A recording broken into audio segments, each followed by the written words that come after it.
राजधानी दिल्ली में अब से ठीक 10 घंटों के बाद, सिर्फ 10 घंटे का वक्त बचा है।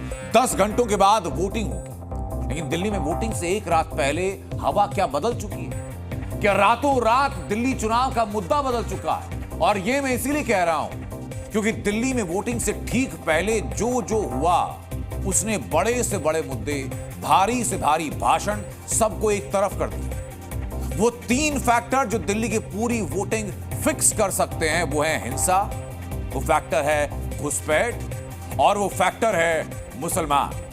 फैक्टर 1 की रिपोर्ट आपको दिखाऊं उसके पहले कुछ तस्वीरें में दिखाता हूं आपको। वो तस्वीरें जो वोटिंग से चंद घंटे पहले दिल्ली की सड़कों पर थी। दिल्ली में वोटिंग से चंद घंटे पहले सड़कों पर यह सब चल रहा था। चुनावी प्रचार तो रुका लेकिन सोशल मीडिया पर वीडियो वॉर शुरू हो गई। क्या क्या आरोप लगाए गए, क्या क्या वीडियो शेयर किए गए, क्या क्या वीडियो ट्रेंड कर रहे हैं और इनका वोटिंग पर क्या असर पड़ेगा, सब कुछ स्पेशल रिपोर्ट में।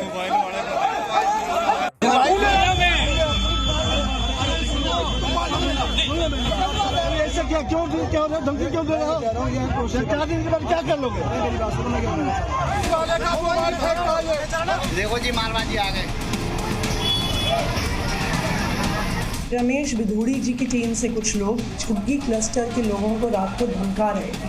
किसी को बिधूड़ी का बेटा बता रही हो, किसी को भतीजा, उनसे पूछो, माफी मांगे।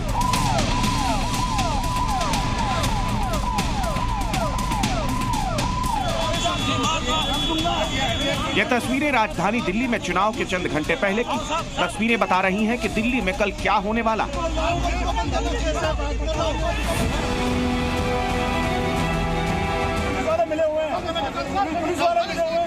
मतदाता के मूड बदलने के पीछे का पहला मुद्दा बताया जा रहा है दिल्ली में हिंसा का शोर।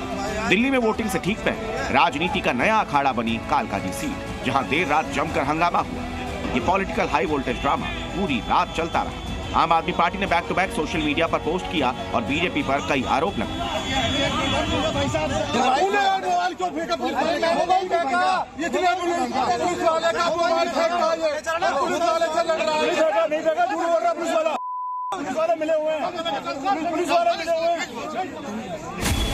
बीती रात आतिशी खुद अपने समर्थकों के साथ मैदान में उतर गई और चुनाव आयोग के साथ साथ दिल्ली पुलिस से इसके खिलाफ शिकायत दर्ज करने की मांग की। आम आदमी पार्टी ने आरोप लगाया कि रमेश बिधूड़ी के बेटे कालकाजी विधानसभा सीट में घुसपैठ की और वोटरों को धमकाया।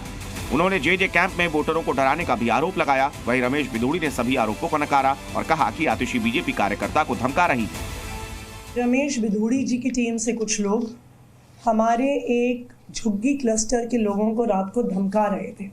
जब SHO वहां पे पहुंचे और उन्होंने अनुज बिधूड़ी को वहां पर देखा तो खुले आम SHO साहब ने इनको वहां से सबके सामने फरार करवा दिया।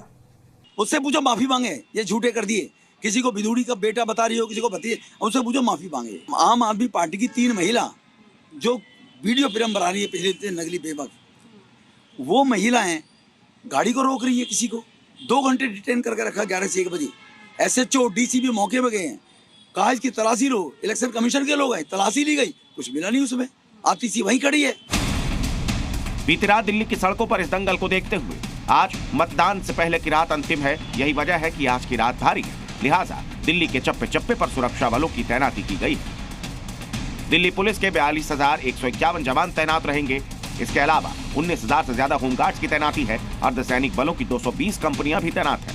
दिल्ली पुलिस ने 121 बड़ी और 43 छोटी सीमाओं पर चौकसी बढ़ाई है। करीब 3,000 मतदान केंद्रों को संवेदनशील के रूप में पहचाना गया है। दिल्ली में फिलहाल हजारों की संख्या में दिल्ली पुलिस के जवान, उसके साथ 220 से ज्यादा पैरा मिलिट्री फोर्सेस की कंपनियां तैनात है। 19,000 होमगार्ड को भी दिल्ली चुनाव के लिए तैनात किया गया है। इस वक्त मेरी मौजूदगी ओखला विधानसभा में और यहाँ पर जितने भी खास तौर पर संवेदनशील इलाके हैं वहाँ सुरक्षा काफी ज्यादा बढ़ा दी गई। दिल्ली में करीब 3,100 से ज्यादा संवेदनशील बूथ है। उन्हीं बूथों की सूची में ये मुस्तफाबाद विधानसभा का जो पोलिंग बूथ है, जो राजकीय बाल बालिका माध्यमिक विद्यालय है, इसे जो सेंसिटिव बूथ है उसमें गिना जाता है और यहाँ पर सुरक्षा के पूरे इंतजाम कर लिए गए हैं। 20,000 से ज़्यादा जवान यहाँ पर तैनात किए गए हैं। साउथ वेस्ट डिस्ट्रिक्ट की बात करें और ये जो इलाका है जहां पर आप तस्वीरें देख रहे हैं, काफी संवेदनशील इलाका है और यहाँ पर पुलिस के द्वारा फ्लैग मार्च निकाला गया है ताकि जो मतदान है वो शांतिपूर्ण तरीके से हो सके।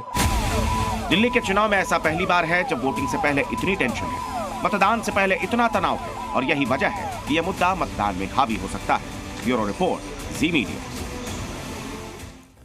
तो यह आपने देखा कि दिल्ली में हिंसा का मुद्दा कैसे लास्ट मिनट पर मतदाताओं का मूड बदल सकता है। अब अगला मुद्दा जो है घुसपैठ।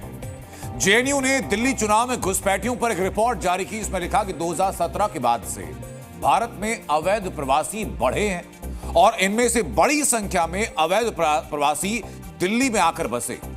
और इस रिपोर्ट में यहां तक कहा गया कि घुसपैठिए दिल्ली में फर्जी वोटर कार्ड तक बनवा चुके हैं। और इसी मुद्दे को लेकर बीजेपी क्या कह रही है, यह आपको सुनना चाहिए।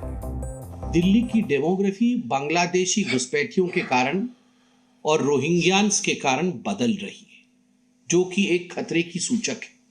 और ये खतरे की सूचक कैसे है, यह इस रिपोर्ट में पूरी तरह से बयां की गई है। हर एस्पेक्ट का चर्चा किया गया है।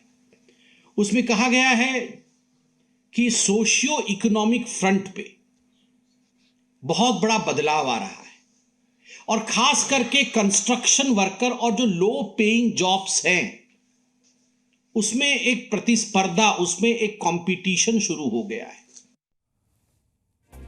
दिल्ली में घुसपैठियों का नेक्सस कितना बड़ा है, इसका अंदाजा आप इस बात से लगाइए कि बीते करीब 2 महीनों के अंदर दिल्ली से 100 से ज्यादा अवैध बांग्लादेशियों को बाहर डिपोर्ट किया गया। लेकिन इसी में एक तीसरा फैक्टर आता है। आपने 2 फैक्टर देखे, हिंसा देखी, घुसपैठ देखा, और अब अगला फैक्टर है मतदान से ठीक पहले जनता का मूड बदलने वाला फैक्टर। वो मुद्दा है मुसलमान। दिल्ली में हर 8वां वोटर मुस्लिम है और करीब 10 सीटों पर मुस्लिम वोटर्स जीत और हार तय करने का इंडिविजुअल मादा रखते हैं। इन्हीं वोटर्स को लुभाने के लिए आम आदमी पार्टी हो, कांग्रेस हो या असदुद्दीन ओवैसी हो, कोई कसर नहीं छोड़ रहा है। ऐसे मतदान से पहले मुसलमानों के लिए कौन सा मुद्दा है जो इस चुनाव में वोटिंग में अहम है, इस रिपोर्ट में उसका उत्तर। सबसे पहले तो महंगाई है, जिससे मार खाता है गरीब आदमी, बस वो है सबसे मेन मुद्दा, तो यही है। और तो चलता ही रहता है, मिडिल क्लास का तो सबसे मेन जो है वो यही है। मेन तो हमारा शिक्षा, स्वास्थ्य, ये मेन मुद्दा रहेगा हमारा, क्योंकि बच्चों को शिक्षा बहुत ज़रूरी है, जो इस वक्त जो मौजूदा सरकार है वो हमें प्रोवाइड करा रही है। किसी का रुझान बीजेपी की तरफ है तो किसी का आम आदमी पार्टी की तरफ है, किसी का थोड़ा बहुत कांग्रेस पार्टी की तरफ ही है। मिले जुले रुझान चल रहे हैं।